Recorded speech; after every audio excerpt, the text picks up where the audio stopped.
కుమారి. గత ప్రభుత్వంలో విద్యార్థుల భవిష్యత్తుతో చెలగాటమాడి వారి జీవితాలను నాశనం చేసింది అధ్యక్ష.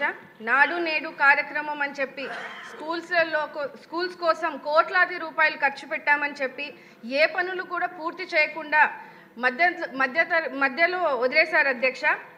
వాళ్ళ పార్టీ రంగులు స్కూళ్ళకి పెయింట్లుగా వేసుకొని ఫండ్స్ అన్నీ కూడా నిర్వీర్యం చేయడము జరిగింది అధ్యక్ష. ఎంత దారుణం అంటే రాష్ట్రంలో కాంపౌండ్ వాల్స్ లేని స్కూల్స్ ఎన్నున్నాయో తెలియకుండా చేశారు అధ్యక్ష. అందులో మా సింగనమల నియోజకవర్గంలో దాదాపు 145 స్కూల్స్కి 35 కాంపౌండ్ వాల్స్ లేని పరిస్థితిని ఈరోజు చూస్తున్నాం అధ్యక్ష. కొన్ని స్కూల్స్కి అయితే గోడలు ఉన్నా లేనట్టే అధ్యక్ష. ఎందుకంటే అవి ఏ టైంలో కూలిపోతాయో కూడా తెలియలేని పరిస్థితుల్లో ఈరోజు స్కూల్స్ ఉన్నాయి అధ్యక్ష. ముఖ్యంగా కేజీవీపీ లాంటి గర్ల్స్ హాస్టల్స్లో కనీసం 5 అడుగుల గోడ కూడా లేని పరిస్థితిని ఈరోజు చూస్తున్నాం అధ్యక్ష. వాటి వల్ల పిల్లలు చాలా ఇబ్బంది పడుతున్నారు అధ్యక్ష.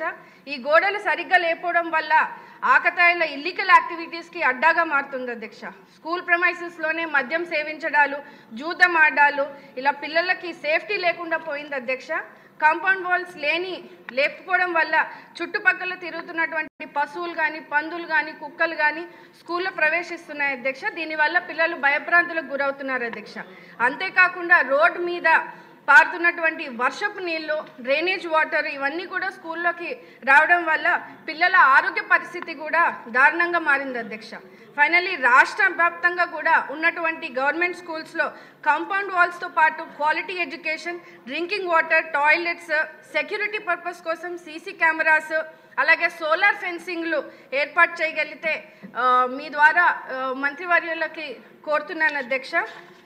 అదేవిధంగా గవర్నమెంట్ స్కూల్స్లో బేసిక్స్ నెసెసిటీస్ లేకపోవడం వల్ల డ్రాప్అవుట్స్ కూడా ఎక్కువ అవడం జరిగింది అధ్యక్ష.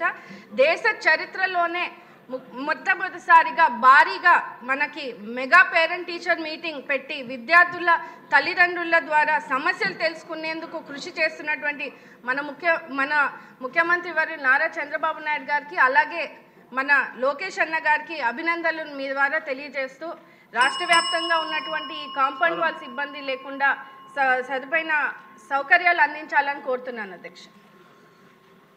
పల్లె సింధూరారెడ్డి, మీరు చెప్పిన దాన్ని అదే కుక్కలో పందులు కాకుండా కొత్త విషయం ఉంటే చెప్పండి. థ్యాంక్ యూ అధ్యక్ష. విద్యారంగంలో ప్రక్షాళన తీసుకురావాలని మంచి ఉద్దేశంతో సమూలమైన సమగ్రమైన మార్పులు తీసుకొస్తున్న మన మంత్రివర్యుల్ని మనస్ఫూర్తిగా అభినందిస్తున్నాను సార్. ముందుగా పుట్టపర్తి నియోజకవర్గంలో sir primary schools, upper primary school, model school, ZP schools, ఇంకా కేజీవీబీ ఇవన్నీ కలుపుకొని 319 ఉన్నాయి సార్ మాకు. ఇందులో 57 వాటికి కాంపౌండ్ వాళ్ళు సక్రమంగా లేవు సార్. మీ ద్వారా మంత్రివర్యుల్ని దీనికి ఫండ్స్ కేటాయించి దీని నిర్మాణానికి హెల్ప్ చేయమని కోరుతున్నాను సార్. అలాగే గత ప్రభుత్వంలో నాడు నేడు కింద చాలా పనులు చేపట్టారు సార్. అందులో చాలా వరకు అసంపూర్ణంగా ఉండిపోయాయి. చాలా వరకు సిమెంట్ అందుబాటులో రాలేదు అని చెప్పి ఇంకా ఫండ్స్ రిలీజ్ చేయకపోవడంతో చాలా వరకు ఆపేశారు సార్. వీటిని ఏమన్నా పునర్ప్రారంభించే పనులు ఏమన్నా ప్రభుత్వం చేపడుతుందా అనేది ఒక ప్రశ్న సార్. అలాగే మా పుట్టపర్తి నియోజకవర్గంలో సార్ దాదాపు 106 స్కూళ్ళకి రూఫ్ లీకేజెస్, ఇంకా ఎక్స్ట్రా క్లాస్ రూమ్స్ అవసరం ఉండేటివి కొన్ని ఉన్నాయి సార్. అలాగే ఈ మధ్యాహ్న భోజనం పథకం కోసం కిచెన్ షెడ్స్ లేనివి 14 ఉన్నాయి సార్. అలాగే ఆర్ఓ ప్లాంట్స్ లేని స్కూళ్ళు 38, టాయిలెట్స్ అవసరం ఉన్న స్కూళ్ళు 11 ఉన్నాయి సార్. వీటికి కూడా ఫండ్స్ కేటాయించమని మీ ద్వారా మంత్రివారిని కోరుతున్నాను సార్. దీనికి కావాల్సిన డీటెయిల్స్ మీ ద్వారా మంత్రివారికి పంపుతున్నాను సార్. Thank you.